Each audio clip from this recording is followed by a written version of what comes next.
John, first off, welcome to SDH on the live side. Welcome to the madness, sir. Yeah, really excited to be here. Thank you guys for having us on to talk some USL. All right, and so now Kaylor, Kaylor's had his cup of coffee, so here's Kaylor. Kaylor's ready to go. So, Jarrett, I will give you the first question since you're leaving and then coming back, I guess. So. Stay as long as you want to stay, and then we're just gonna see how long we can make this last. We're just gonna see how many chainsaws we can juggle at once. It's a fatal four-way. Until I lose a finger, that's kind of what we're doing here.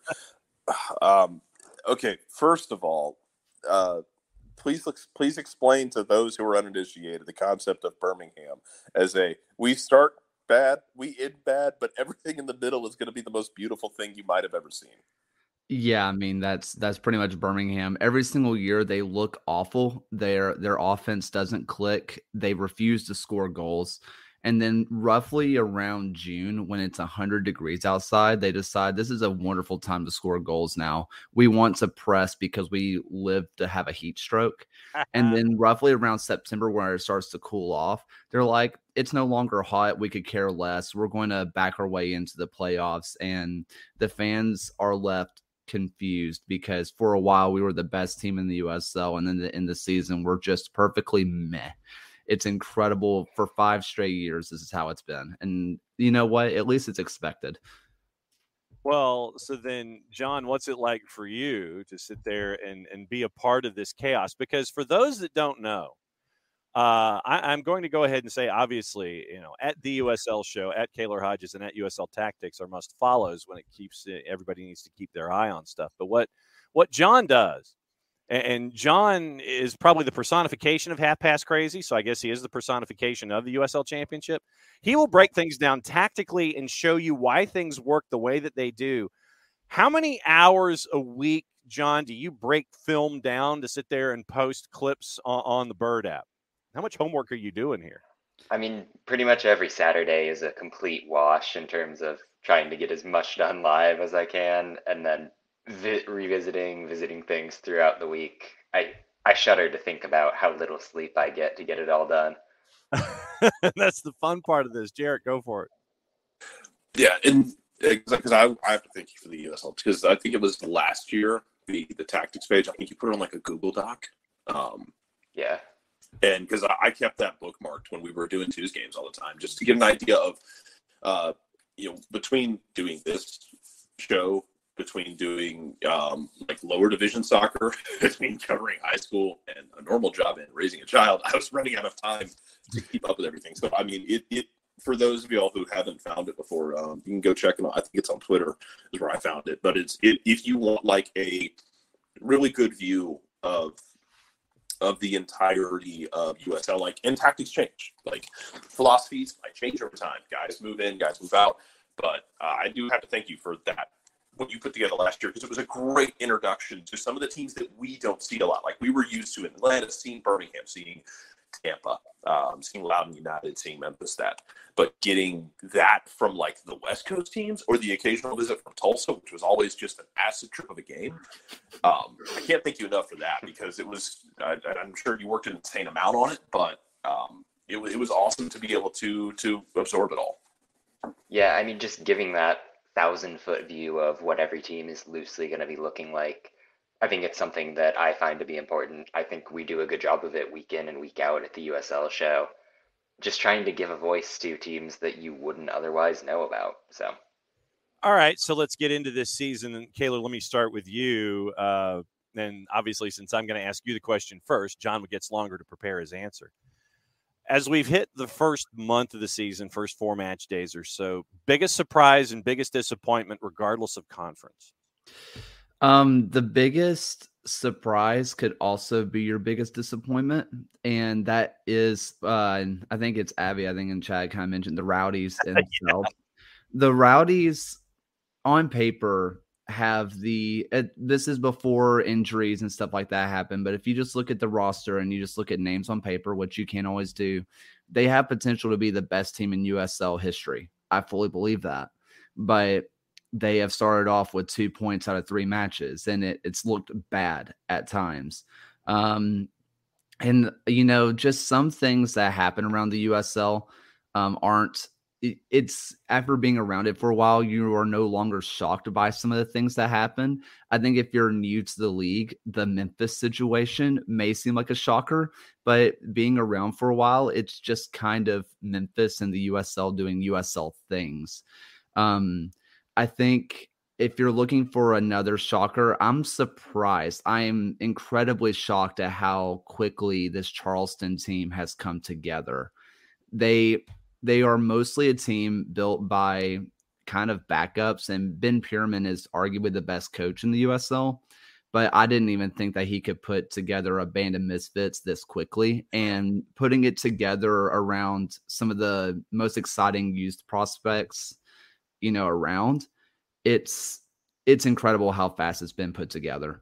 Okay, so follow-up question. What is going on? Obviously, Memphis right now, Kaylor, bottom of the table, of their first two, giving up a lot of goals, have no offense. We know that Philip Goodrum is not happy about his place, but Philip, I think, needs to talk to his agent perhaps or not sign contracts. For those that don't know, background on what's going on with Memphis 901 right now. So for people who don't know the rest of the 901 situation, so Ben Pierman left, who is arguably, again, the best coach in the USL. He left Memphis to go to Charleston for what many consider to be a quote-unquote lateral move. Yep. But, from behind-scenes conversations, that that entire relationship between Memphis and Pierman was so shattered that it could never be reconciled. And whether it's for his own wallet or whether it's because he wanted more money to sign players, that's, you have to talk to them yourselves. But so they bring in Stephen Glass, who obviously Atlanta United 2 fans know really well, but Aberdeen fans know him as very different. And he has seemed to bring his Aberdeen self over to Memphis. The back line is injured beyond repair until Buckmaster or Lesson Paul gets back, and they're playing strikers at right back or at left back. It's awful, and it's kind of just culminated into Goodrum saying on TV that he is devastated to be back in Memphis and after not being allowed to leave. And their new goalkeeper that they brought in, whose name is escaping me. Phil Hamid. Yeah, thank you. It gets released that he is allowed to leave for free to any MLS or European club that he wants, and they don't have to pay a fee, even though Goodrum was not allowed to leave because the fee wasn't high enough. So it's just a lot of backroom chaos happening in Memphis that has led from a team finishing in second and being a shock of the league last year to looking like they could be wooden spoon winners. Jared Smith for John Morrissey. Yeah, because this is, and I think John had mentioned it last week that you're waiting. If you're Memphis, you're just put Reese Buckmaster in a hyperbaric chamber or something. Just get him back on the field, do what you can to piece this back together. Because, I am a Scottish League sicko. I watch a lot of Scotland. It's not healthy. I don't recommend it. I've done this for years, so I had plenty of experience with what Stephen Glass was doing at Aberdeen. And I was interested to see how it would transfer over because so many of those teams in Scotland like to sit back and counter or just straight up bunker, and it's like Livingston era terror ball. Like we're like that halfway line might as well be a river. But the best games he had at Aberdeen were playing against Celtic and Rangers, teams that came out and wanted to play on the front foot, and they were able to possess the ball and then counter press Celtic and Rangers into really good games, but really struggled with teams that wanted to sit back. And I'm interested to see, and I'm interested to see how it develops for them playing in USL this year, as he is, to y'all's point, like, it sounds like it's trying to just piece things together and just try to limp this thing across the line so you can build it back up. What do you think, John? Yeah, I mean, a lot of the problem with Glass, who I think he led Aberdeen to their worst finish in more than a decade, he just hasn't looked like he's really had a tactical identity in his years in the USL. Part of that being Atlanta United 2 was such a development job for him, where yes, he was trying to instill some of the principles that you would want for the senior side, but a lot of it was almost babysitting. He hasn't. Well, Memphis, when they had Pierman, were so defined by a very possession-based system. They counterpressed too hard. They played short from the back. And he sort of abandoned that and got rid of that beautiful play over the winter break, despite the fact that Memphis kept about 9/10 of their core together. I don't want to lambast the guy after 2 games. We've talked about Buckmaster and Paul and the fact that they started the year with a goalie with 2 professional appearances to his name. But I'm just worried about underlying system. He's not doing what Pierman did to make this team so good. Well, then let me posit this, John, to the discussion. Traditionally, when you and Kaylor look at teams in USL Championship, how long do you give a new coach before you sit there and go, okay, this is who they are with, injuries and tactics and adjustments and things like that, before you're satisfied with who a coach is with their identity with a club? Is it the quarter pole? Is it halfway through a season? When it comes to looking at teams that are in this new boat, Memphis 901 with Stephen Glass and a new head coach, how long traditionally do you, in situations like this with a new head coach, even with all the personnel that's there, how long do you sit there and analyze things before you come up with any kind of a final judgment as to, okay, this is who they are? Yeah, with someone like a Glass, where I've been able to look back at the video and the data for what he did with Atlanta, I have a little bit of an opinion of him coming in.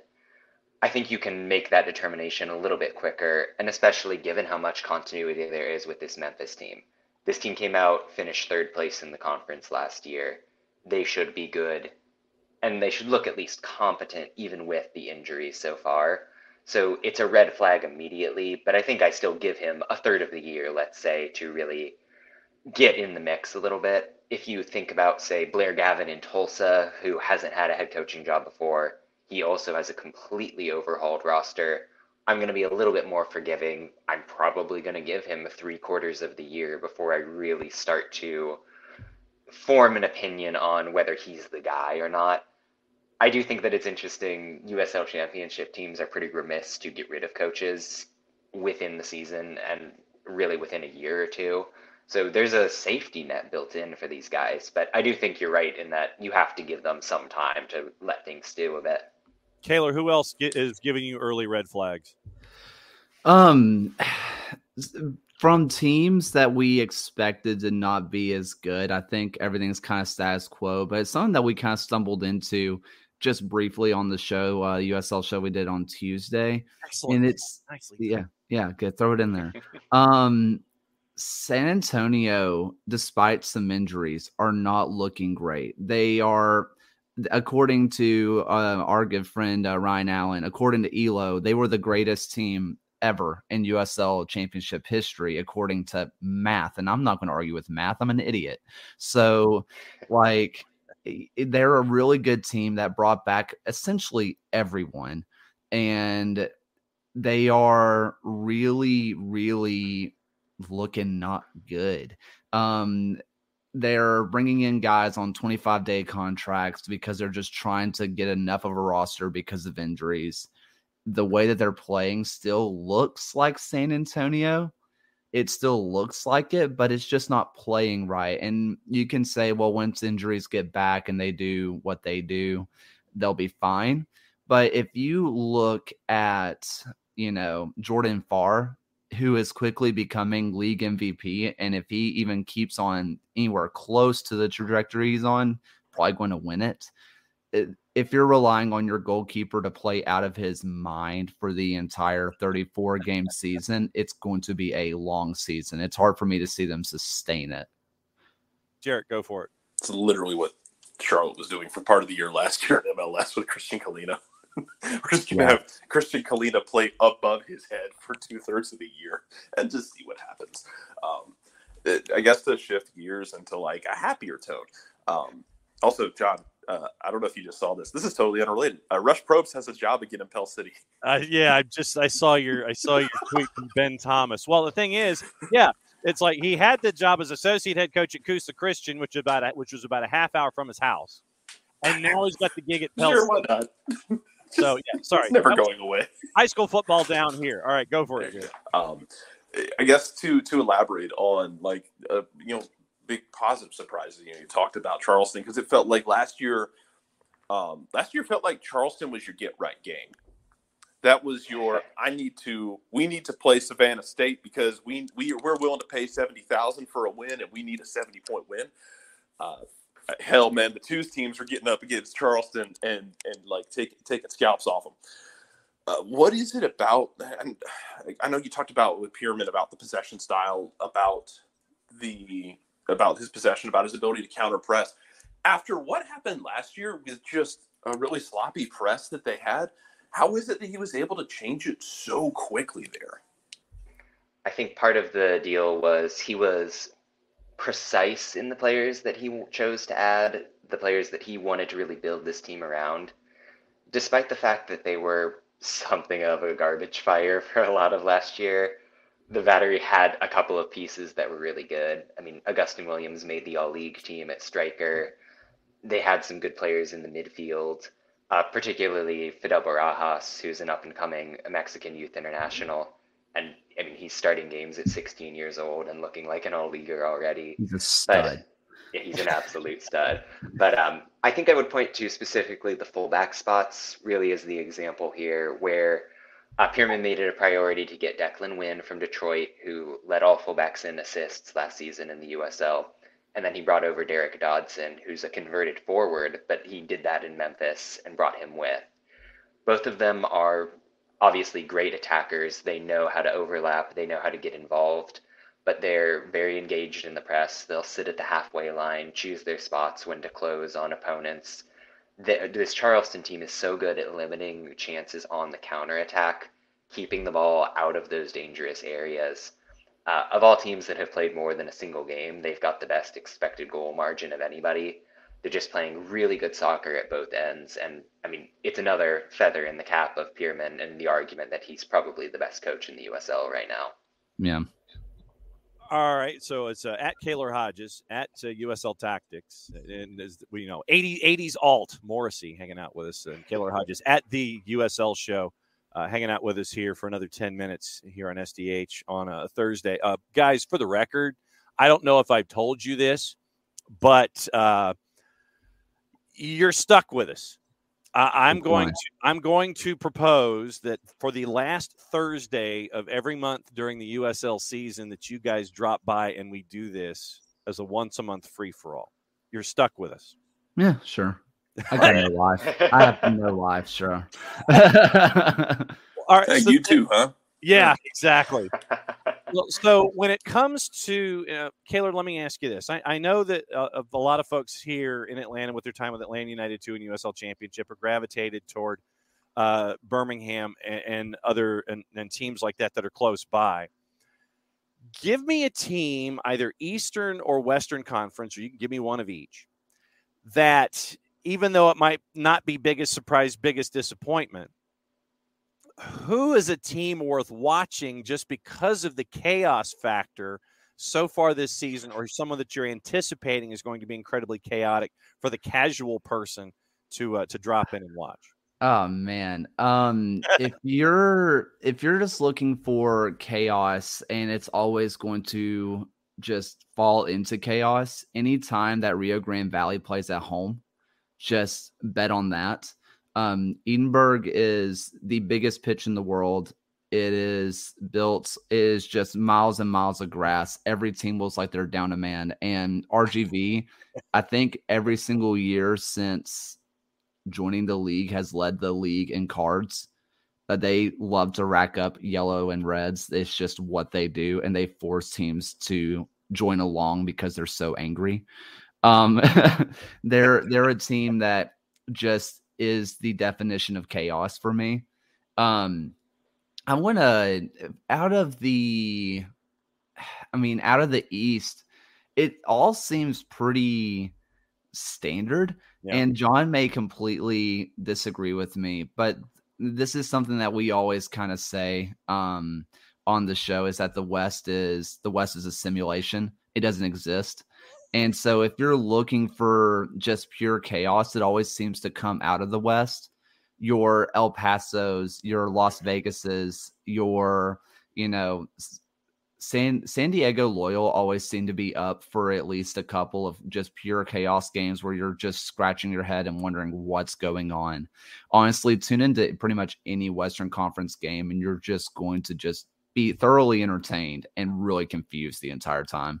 Exactly. One of the comments in the Twitch pitch, John, they want to know how Jackson Conway, how do you think Jackson Conway will do with Phoenix Rising now that Atlanta United has loaned him out to Rising this year? How do you think Jackson's going to do? I'm very high on Conway's game. I know he had interest from a couple of playoff teams midway through last year, but they couldn't quite pull it off with Atlanta. So now, loan it with option to buy to Phoenix. Rising went into the season with just one striker on the roster, so he is going to get plenty of time to play. Obviously, Atlanta fans would know he's a good finisher, good head on his shoulders in terms of movement. They're going to be playing a very up and down, high tempo style. He's going to be expected to do a lot in terms of that hold up play, getting into the good positions on the end of those counterattacks. I think the sky is the limit for him there, honestly. He's going to be given ample chances. And just based on what I've seen with Atlanta United too, he can more than do it at this level. Jarrett, go for it. What's on your mind? Yeah, that's where I was going to go, was asking about Conway and asking about what he's done. I've stolen your question. Yeah, thanks. I appreciate that. As far as like those teams, some of these teams that we saw take the league and really kind of take it by the collar last year, it was a team like Detroit that came out and really hit the ground running. What's kind of your expectation for teams in a year two? Once you get over that initial, hey, they've shocked the league a bit. They didn't necessarily win a title in year one, but they came out, they took a couple scouts, they had a good time. Like, once you kind of settled into year two with these teams as they try and build identities, what's your expectation for these teams? Like for a team like Detroit, for example, who now they kind of know how it's all going to work, and their teams are kind of be ready for them. It's an interesting study in contrast. Sorry to cut you off there, Kaylor. Between, the two expansion teams last year with Detroit and Monterey Bay. Monterey Bay gave more than a dozen 2-year extensions across their roster. They kept everybody. They really only made one addition to the starting lineup, and that was Alex Dixon, who's a perennial 15-goal scorer from Pittsburgh. Yep. So they were really leaning into the continuity, thinking, we had the right structure. We just needed that one forward to really cap it off. Whereas Detroit lost arguably 3 of their 4 or 5 best players when you think about Declan Wynn, who we talked about earlier, Antoine Hopino leaving. And the players they brought in to replace those guys were fringe USL players, guys from Nisa that they were familiar with from those days. Detroit's looked not miserable out of the gates, but certainly really lacking that offensive punch. They benefit from the fact that they're very much a defense-first team that doesn't need to score goals in buckets, and Trevor James is as active as any manager in terms of those mid-game changes to really go and grab a match by the scruff of its neck. So Detroit almost felt like they didn't really invest to keep up in year 2, in my estimation, whereas you saw the continuity argument for Monterey, who's sitting in 4th in the West right now, probably paying off in a better way. Yeah, I was going to pretty much spot on what I was going to say there. With Detroit is that if you look at their roster, look at who they brought in, look at the potential of who they brought in, including some signings that have happened in the last day or two, I think they have largely stayed the same from where they were last year. And that got them into the playoffs, and it very well could get them in the playoffs this year. But I think we have also seen that pretty much every other team in the East take a step forward. And, when you stay the same while everybody else is coming up, you end up going down just by the virtue of how that all works, right? So, but when you look at the West, this is a Monterey Bay team that I really believe in. I have been probably way too high on them. But when you look at Gleedle, if you look at Alex Dixon, those are certified guys who will score. And not to mention, they have probably the best center back pairing in the USL when you have a good forward attack, when you have a solid defense in the back, that's usually a good recipe.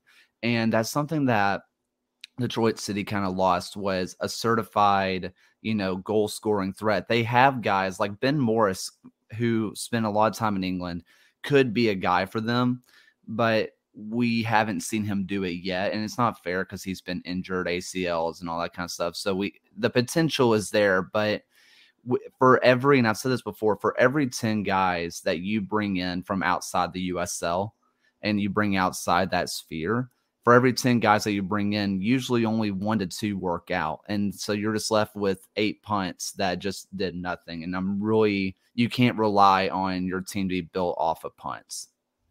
All right. So, Kaylor, let me ask you the last question so John can cut the promo.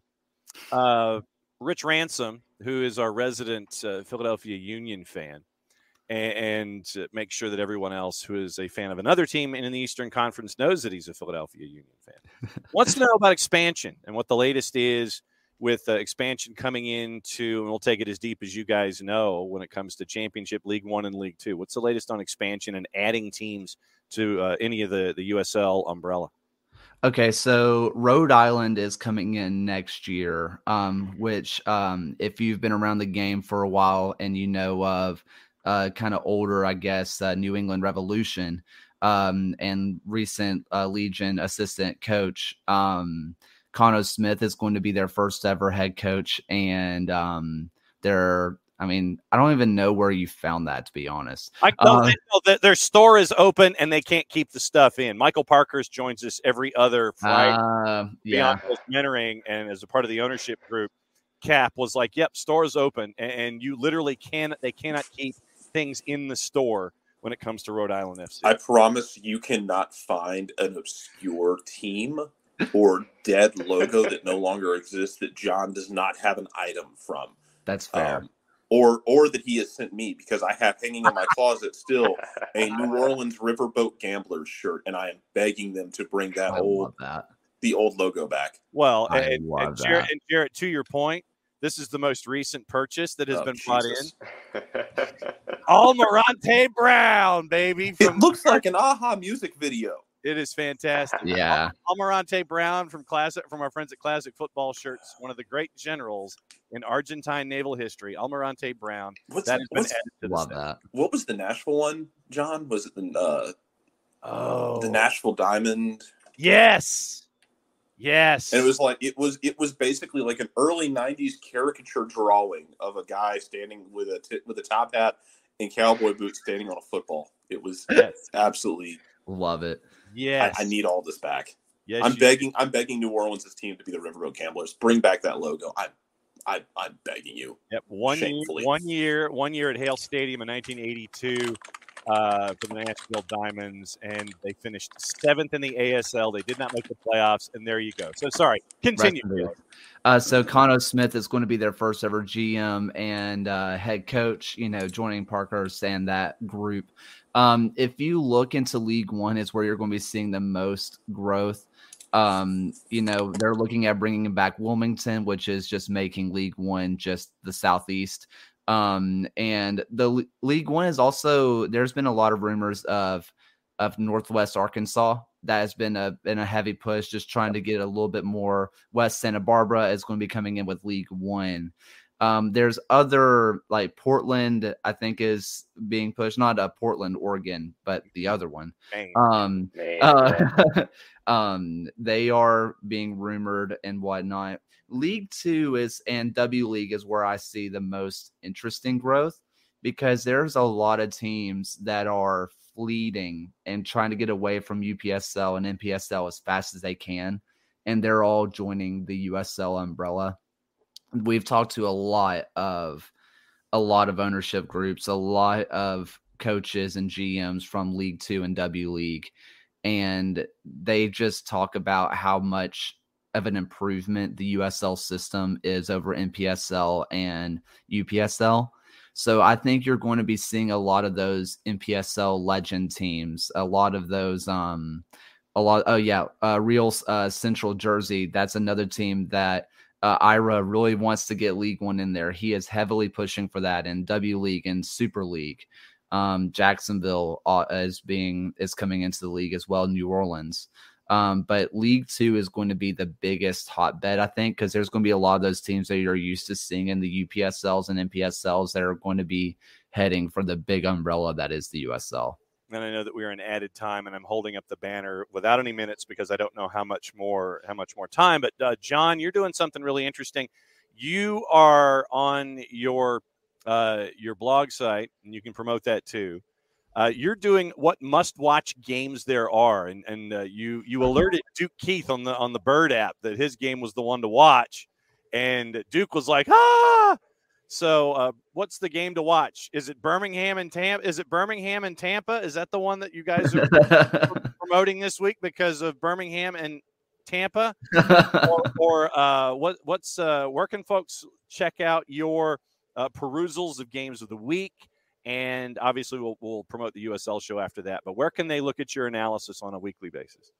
Yeah, I mean, just follow at USL Tactics. I tweet everything I do way too often. Writing at Backheeled, if you're familiar with that, Joe Lowry spearheading the effort there, covering all things NWSL, MLS, etc. I'll throw a quick shout to Kaylor with the hammering down stuff for Birmingham Legion fans. Yeah. And really, if you care about the USL and your team is playing against Birmingham or is going to be playing against Birmingham, he's bringing in spectacular guests every single week. So that's must-listen stuff. And then together, hey, the USL show. Every Tuesday, we're live in your podcast feed. We've got the kit season show, which is fun this time of year to talk about the uniforms that everyone's debuting. And we'll have some interesting, fun announcements, partnerships to get out there in the next couple weeks. So be on the lookout for that. All right. So, gentlemen, it's great to have you on for your premiere performance here on SDH on the last Thursday of the month, all the way through USL season. I'm calling it right now. You are hereby requested to return in the 10 o'clock hour, the USL show. You guys can fight amongst yourselves as to who you want to have as a part of the fatal four-way or the battle royal or whatever you guys want to do. Kaylor, it's great to see you, my friend. John, it's fantastic to see you guys as well. And thanks for letting us know about what's going on in USL Championship and Birmingham v. Tampa. That one's going to be fun. And also pay attention to what's going on with Duke Keith and our friends out in El Paso. Thanks for hanging out with us, guys. We'll catch up with you in a month's time, the last Thursday of next month, to find out what's going on in the USL Championship. Thanks, guys.